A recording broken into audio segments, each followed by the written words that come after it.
Okay, here we are, week 5, and we're into Augustine. And I want to start with Augustine first this week, as I have explained in the introduction. So here we go. Now I'm working a little bit fast and loose here. What I really want to do is I want to jump almost straight away to book 15, chapter 10, section 17, and onward. Maybe I'll post a separate mini lecture on the things before that, but let me just say a couple things about what comes before that, and I'll especially focus on book 15. I got my papers just getting away from here a moment. So you may recall that he takes time at the beginning of book 15 to review everything that he has done up to this point.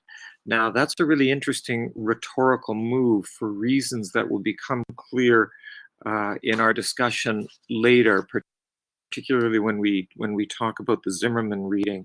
But one thing I would just like to draw your attention to is, again, the performative aspect of what he's doing. And this comes through in book 15, chapter 3, section 4, where he says, let's, so then, that we may refer them quickly in thought to that which we wish to grasp, I shall, with the help of the Lord, have everything that I have made known by means of discussion in each of the books brought together briefly and without discussion, and shall place, as it were, under one gaze of the mind, etc., etc., etc.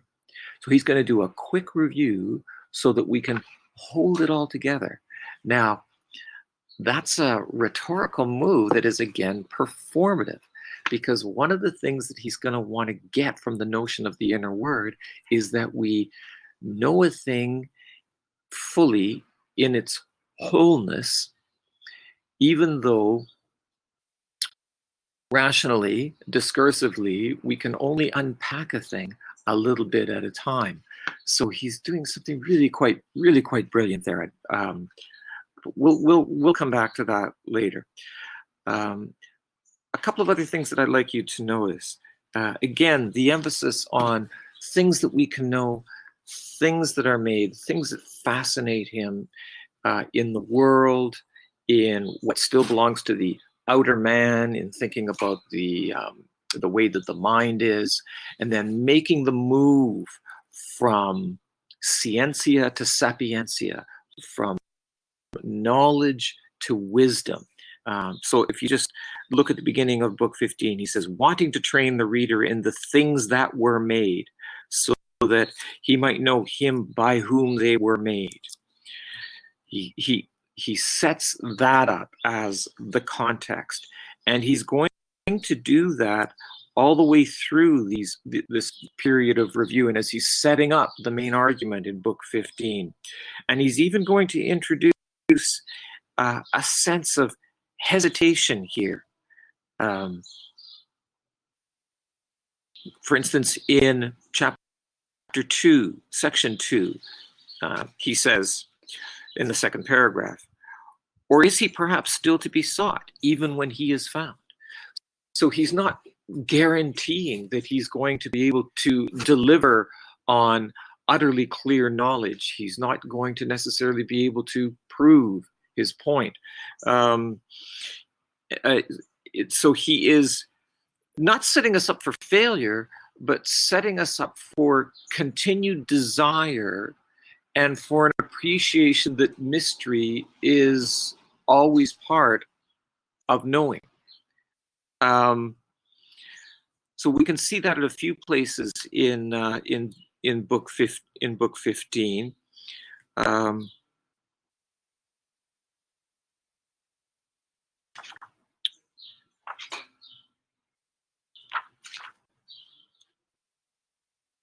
Let's just look at one other passage where he does that. In book 15, chapter 6, subsection 10, he starts talking about that move again, and he says that he's really been making that move to a discussion of the Trinity proper already in Book 8. And then he says, but because that ineffable light caused us to turn aside our gaze, and the weakness of our mind was convinced, so to say, that it could not yet adjust itself to it, we reversed the course which we had begun, and in order to relieve our overstrained attention, drew up another plan in keeping with the, as it were, more familiar consideration of our own mind. So he is aware that he has been moving us all the way from Book 8 to a consideration of things in the world, created things, to interior things, ultimately wanting to take us to reflection on the Trinity itself.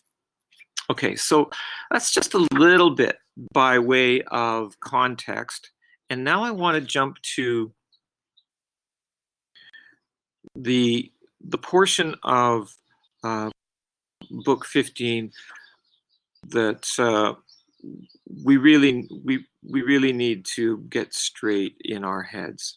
So this is Book 15, Chapter 10, Section 17 and onward. And I'm just going to cheat a little bit and go back to the very bottom of Chapter 9, Section 16 as well.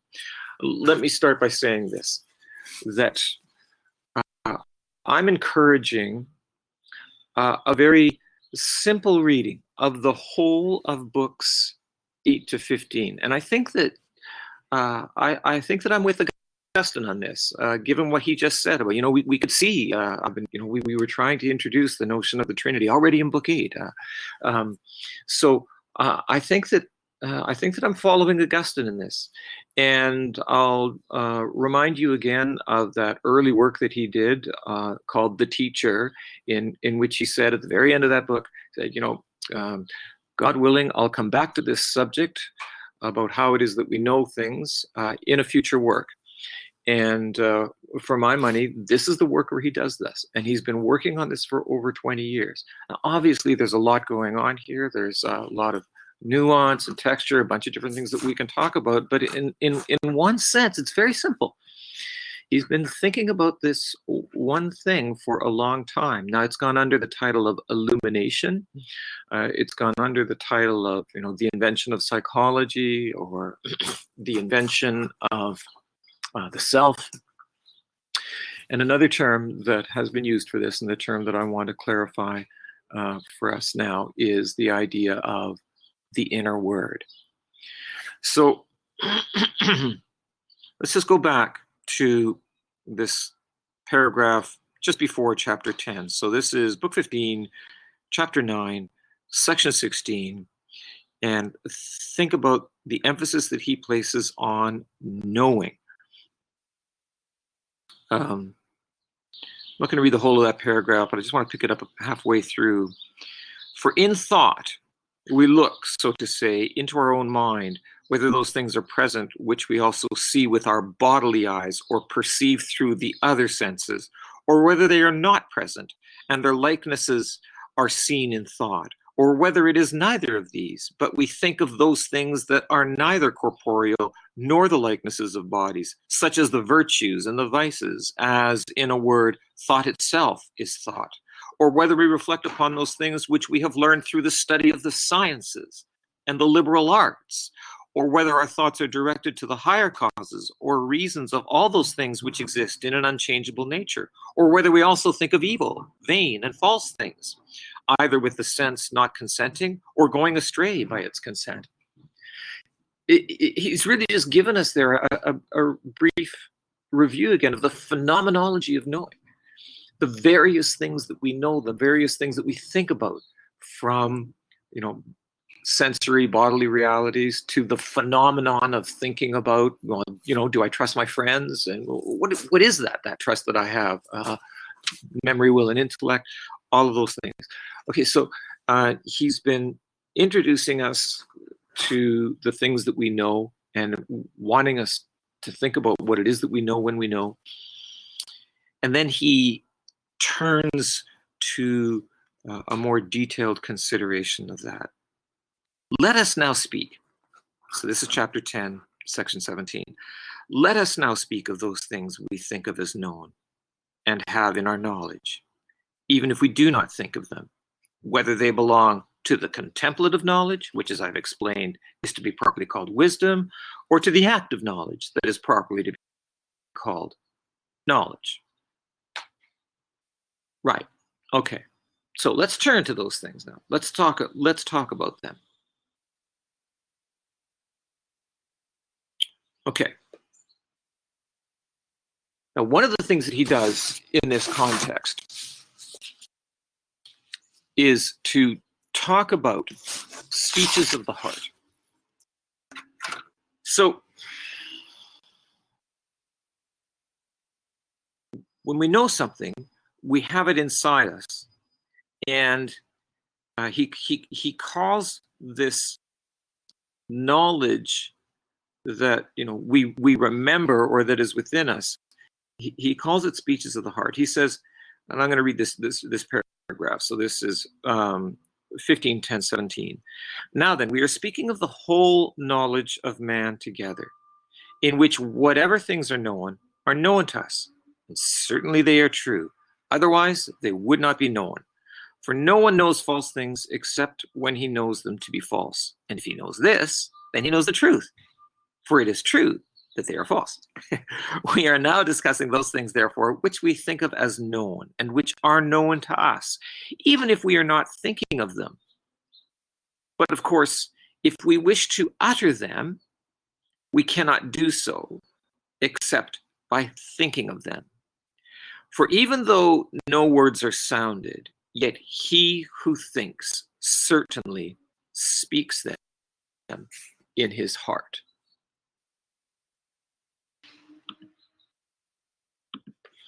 So what he's doing here is he's wanting to set up a distinction between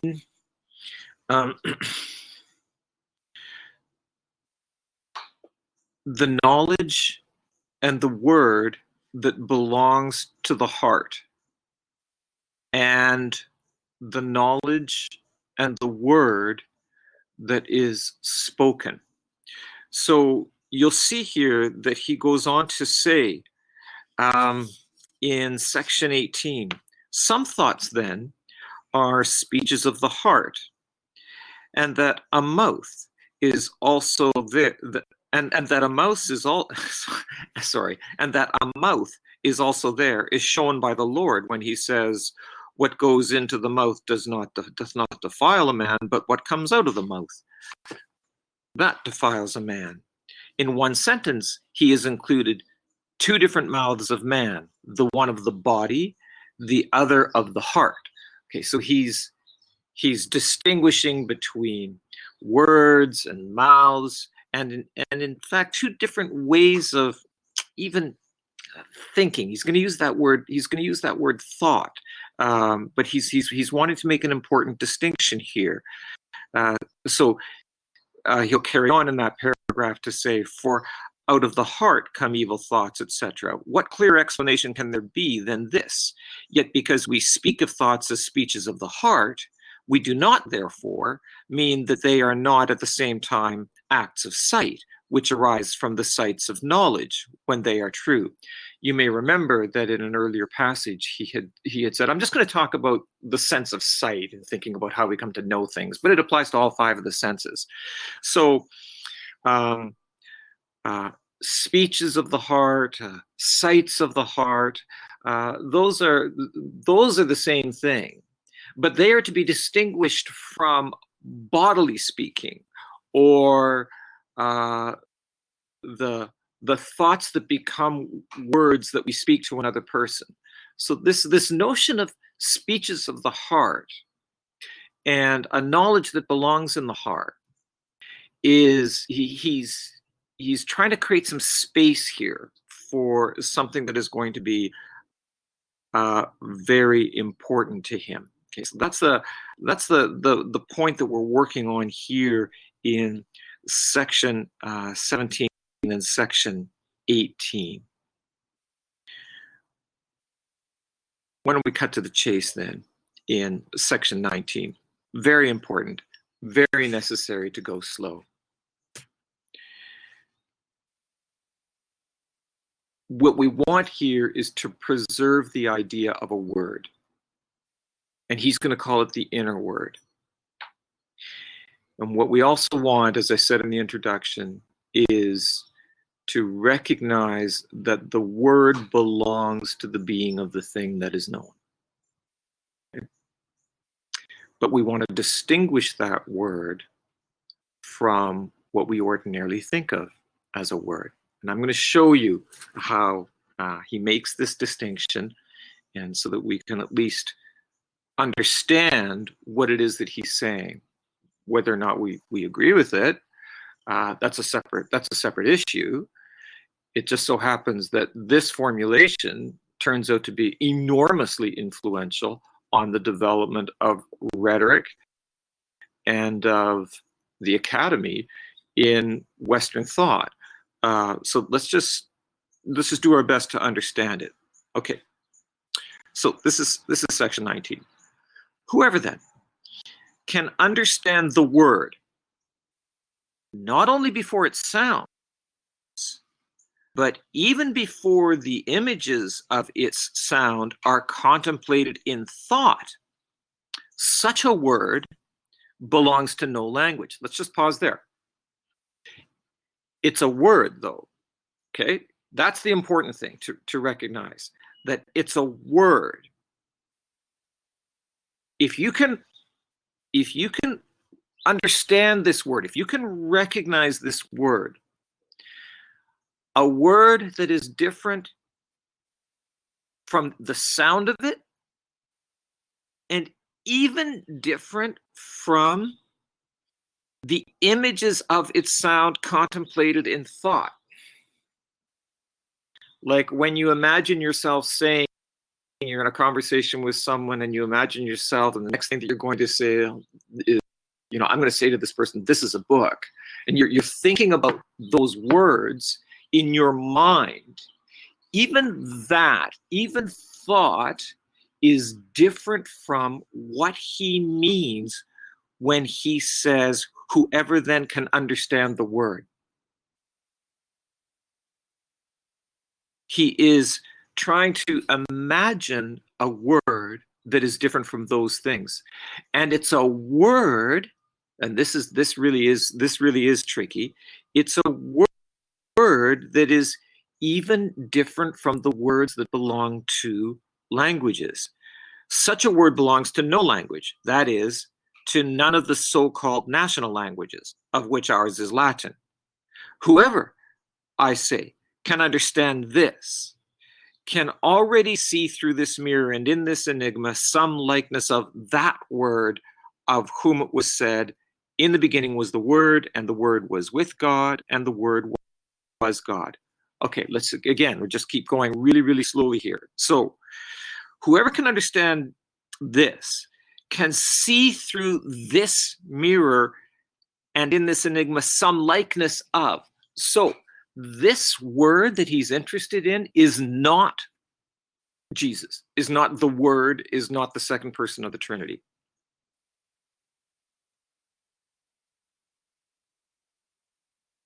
It is a phenomenon.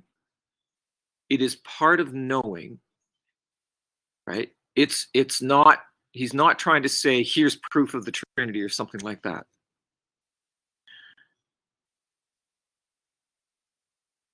Now, it is important. He just said it doesn't belong to any language. So what you might be thinking is, well, here we are then. We're in the realm of pure thought. We haven't gotten any further than Plato.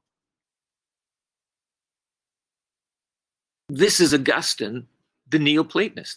This is the Augustine who can't hold spirit and flesh together. He has to fly to the realm of pure spirit, disembodiment, thought. But that's not that's a misreading. That's not what he's saying. And what he does is he appeals to that verse, John 1:1. He appeals to the Christian biblical understanding of who Jesus is, that is revealed in the statement, in the beginning was the Word, and the Word was with God, and the Word was God. Now, we're just going to have to inhabit his imagining here. He is working through an idea, a doctrine, a revelation that is part of his way of thinking about the world. And he's trying to make sense. Okay, well, if this is true, if Jesus is who, he claims to be, then what are the implications of that? How does that influence the way that we think about stuff like language? So, again, not to make any assumptions here, let me just remind you of this very basic claim of Christianity, which is not just a private, or it's not meant to be just a private pie in the sky kind of thing, but actually impinges on reality and the way that we think about reality. And we'll just take it back to the Christmas story. The notion that God sends his son into the world to be born of the Virgin Mary, in a crib, in a manger, in an earthy situation, and he is an earthy being, so he is fully divine and fully human. This is the mystery that Christianity presents as the description, the revelation of who Jesus is. And for Augustine, this is true, and he's trying to imagine then the implications of that for the whole of reality. And the key idea, so we use the word idea, is kind of problematic, but the key notion or revelation or manifestation here is that the realms of spirit and flesh are held together. So he's appealing to that. So whatever it is that he means by understand word, that is doesn't belong to any language like Latin, it has to be understood in that context, right? In what he refers to, right? And that Bible verse. Let's jump from there. I want to come back to what he says in the next paragraph, but let's jump from there to Book 15, Chapter 11, Section 20, to emphasize, to reiterate this point, this distinction that he's making, while hanging on to the word word. Apologize, my garbage truck is. I've got two garbage trucks that go by. This is the second one, so I can't avoid them altogether, it seems. Okay, so this is 15:11:20, and he says this: hence, the word which sounds without. In other words, the word that sounds in the outside world, the word that sounds when I speak into my computer, is a sign. Now, fine, we would say, yeah, words are signs. Yeah, I get it. Is a sign of the word that shines within. Okay, so that exterior word is different from the inner word, to which the name word more properly belongs. So he says, look, what you call a word is only a word analogously. The more properly speaking, the word that tells you what a thing is the inner word.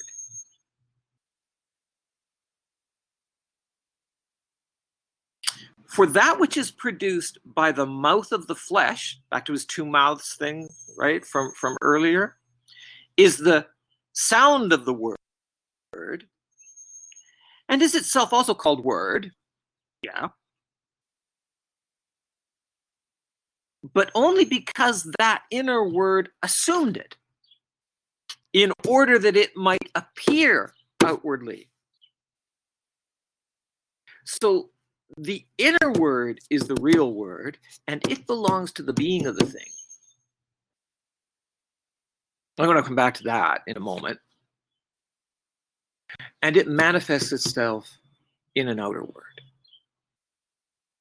Okay, let's do that. Okay, I got two things here that I want to do. I'm kind of bouncing back and forth here a little bit. I want to go back to section 19 on the opposite page. And I want to come back to this. I want to talk about that word assumed. But let's go back here. Okay, so go back to section 19. Okay, for when we speak the truth, that is, speak of what we know, then the word which is born from the knowledge itself,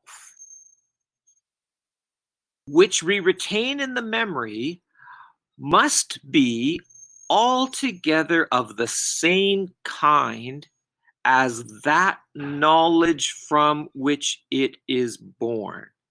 For the thought formed from the thing which we know is the word which we speak in our heart.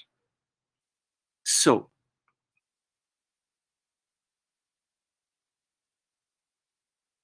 we obtain our knowledge from that thing which we know. The inner word belongs to the thing which we know. That's where the connectedness is. The connectedness is between the thing known and the inner word. That's how we can have confidence that we know things. That we're not just arbitrarily making up a connection. That our reality isn't utter constructiveness and equivocity. But this still leaves us open to the charge. Oh, well, right then. So you're saying that it's univocal. You're saying that your knowledge is a certain knowledge, that your knowledge is, flat. And you might even think, particularly as a modern person, he appealed to scripture. How much flatter can you get than that? So we have to challenge our own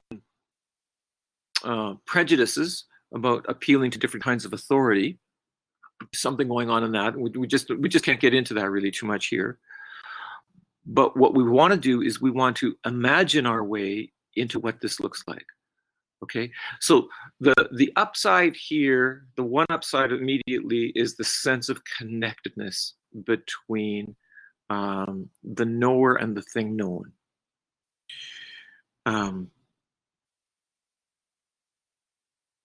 Let's just pursue this thought a little bit in this section.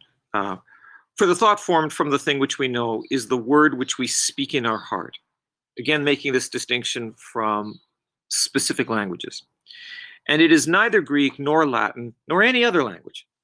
But when we have to bring it to the knowledge of those to whom we are speaking, then some sign is assumed by which it may be made known. So we have this knowledge, and now we have to put it into a sign. If we happen to have grown up as English speakers, we'll put it into a sign that is an English word. If we happen to grow up as a Latin speaker, we'll put it into a Latin word. And this is where I think this is, again, we've seen Augustine do this, so this should be no big deal to us. How he imagines all the other kinds of signs that we use. Sometimes it's not even a word. Sometimes it's just a nod of the head, right? And he said, that's a sign, right? So there's some proximity here to Derrida's idea of, there's no outside of textuality, that we live in a world of signs. So there's some proximity to that. So we have these signs. Now he uses this phrase, then some sign is assumed. Now, we have to be, and we had seen that word assumed. He uses it again in chapter 11, section 20. Why? Why the word assumed? Okay, well, you have to make you just have to make a little distinction here. He's not talking about assumption in the sense of like a fundamentalist might use it, right? Well, I'm just going to assume this, right? Well, we can all assume that, everyone agrees that, right? Those kinds of cheap and easy and lazy ways of reasoning. When I assume, I make an ass of you and me. That little saying. He's not using assumption in that sense.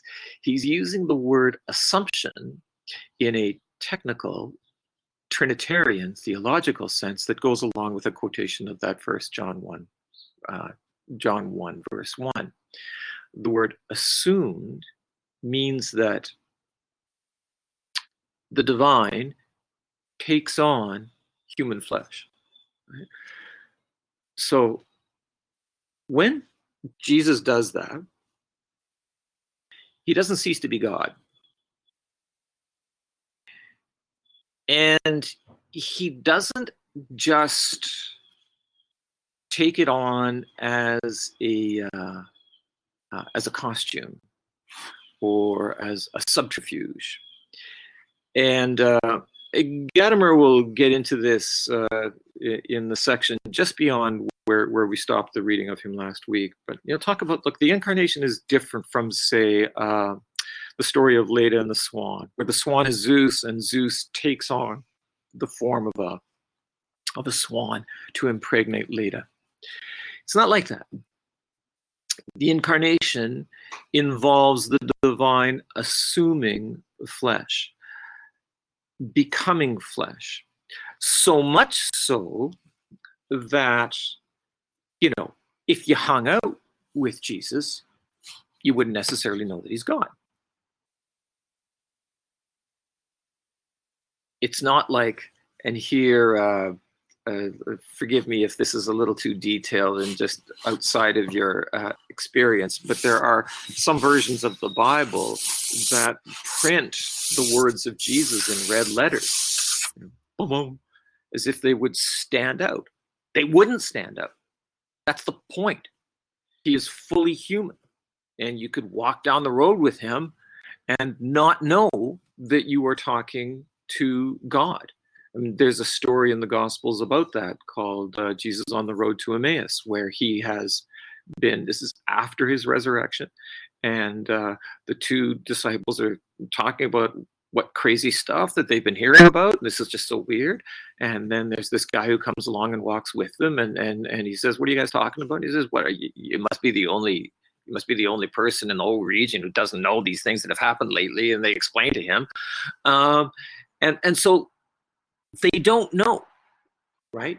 He assumes flesh. He is fully enfleshed. And that's the way that Augustine says that language works. So the connectedness to the thing that is known, when we come to know a thing, we have that inner word and we have that knowledge of the thing. But when we then talk about what we know, we use words, which again, thinking of chapter 11, section 20, they're not really words. The real word is the inner word. Or if you like, thinking in a participatory analogous kind of way, the real word is the Word who is, in the beginning was the Word, and the Word was with God, and the Word was God. That's the real word. And the inner word is already an analogical participation in that real word. The inner word belongs to the being of the thing, and that gets communicated to us, or we come to an understanding of that inner word as we wrestle with and come to a knowledge of the thing which we then know. So we have that inner word in us, and then as we try to talk about that thing which we know, hey, this is a book. This is a good book. You should read this book. When we try to talk about what we know, we then use words, nods of the head, signs, gestures, tones of voice, performances of various kinds, dress, right? We call all of that rhetoric. That's all rhetoric. And rhetoric isn't pure equivocity. Rhetoric is something that belongs to the inner word, is an assumed, a manifestation of the inner word, and in a participatory environment shares in that belonging to the being of the thing itself. Yes, it is different from univocity. Yes, there is ambiguity. Yes, there is incompleteness. Yes, there is always room for further discussion. Always. But it's not complete arbitrariness. Yes, there is creativity, but it is not pure constructiveness. And Augustine gets there through this notion of, in the beginning was the Word, and the Word was with God, and the Word was God.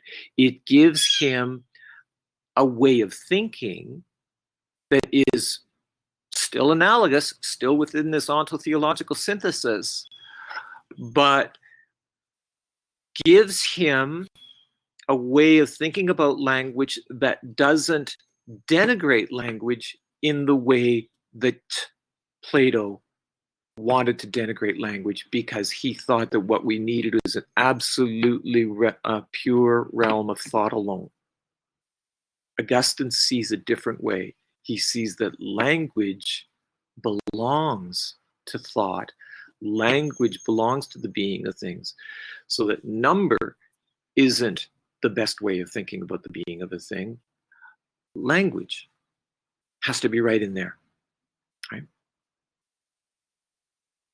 And what Augustine does in imagining this way of thinking about language is he opens up to Western conceptuality a realm of tremendous confidence, of creative freedom, possibility for expression, and simply the elevation of rhetoric as integral to the development of thought.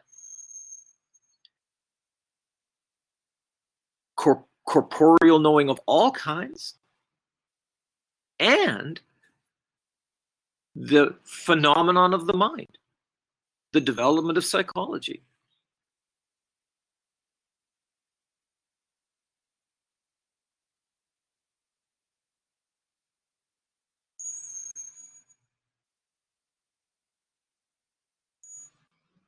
Okay, so